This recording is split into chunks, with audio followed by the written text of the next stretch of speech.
viewers, thanks for watching Parties Extra, brought to you by Party Galaxy. We're at Kam Gamble's garden. She is going to show us her new vegetables that she's growing, the pea shoots and the mushrooms, along with tomatoes, squash, onions, and everything she has going here. She's also going to make us a little salad. You know, it's a great season this year as opposed to when you were here last year when it was brutally hot. And we have got tomatoes and cucumbers right now. We've got all these different kinds of basil. We've got arugulas and spinaches and Swiss chard and all sorts of tomatoes. And the tomatoes are early. I typically don't have tomatoes till July. We've got pea shoots. New this year? New this year, pea shoots and mushrooms. Yes, ma'am. And pea shoots and mushrooms we're growing. They're a favorite of our basket program. The basket program, we've got probably 60 members, and then in the summer, which is now, we bump up to probably 80 to 90. And they get a basket of produce from our garden, and we supplement with a few things, cantaloupes from Peach Crest, etc., every week. And we send recipes, and then they get to participate in the bounty. The Community Supported Agriculture, CSA, is the acronym for that. And you've always done that? Yes, we've had that for probably 9 to 10 years at this point.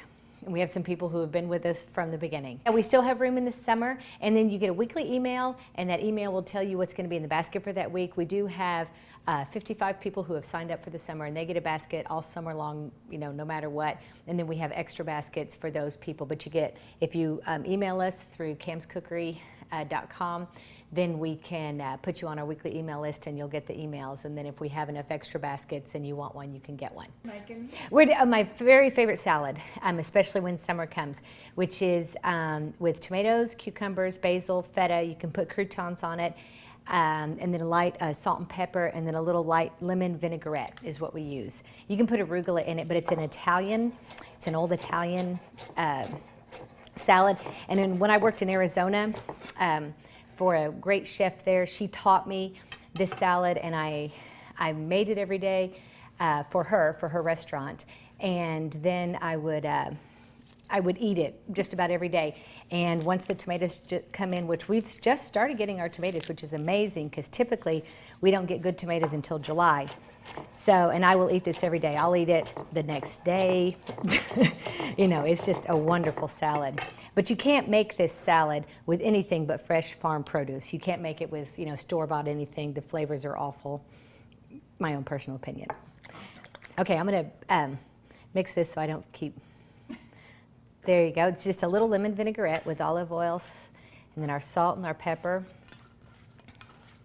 There you go. And then just a little feta or a nice goat cheese. Helen, we were going to talk about the pea shoots. Oh, yes.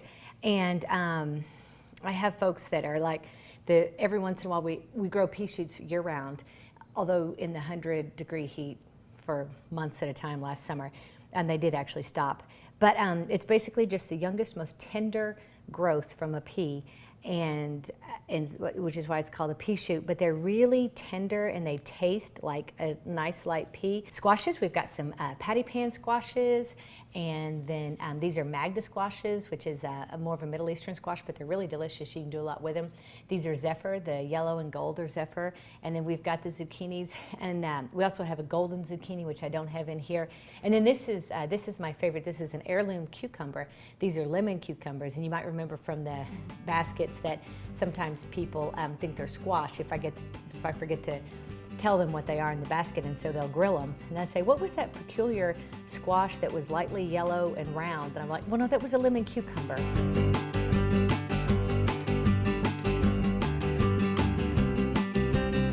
Last year, you all were growing worms for compost. So Yes. Are you doing that? We have some of those worms that are working in the compost as we speak, but we're not as diligent about keeping the worms to do the worm casting so that we can then spray them on the garden.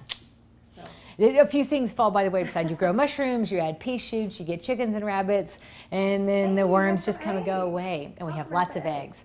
It's a lot of fun.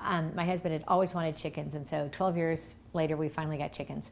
and it's a lot of fun. I didn't realize how much fun it would be. And they eat in the garden. You know, the certain things have bolted and they're not fit for us to eat, but the chickens love them. And so now I stay up and read about chicken stuff at night. And so I know all the different chicken breeds, and Americanas and Easter eggers are the ones that do the blue eggs. And it's a lot of fun. And the yolks are tremendously orange because of what their diet is, as opposed to what a commercially produced egg would have. My son picks them up and is just very gentle with them, and he calls, we got little chicks, they're not chicks, but more pullet size, and it was his sweet Annie, and so we would go out and see his sweet Annie every day. Aww. So it's a cool thing from that perspective. We've had a lot of school groups come through, and that's a passion, is to ignite that passion in children. Like my son loves to go pull up the carrots and all those types of things, and so yeah, we had some groups from some local schools come, and they just, went home and from the feedback I got and talked about it, and so it's just really neat.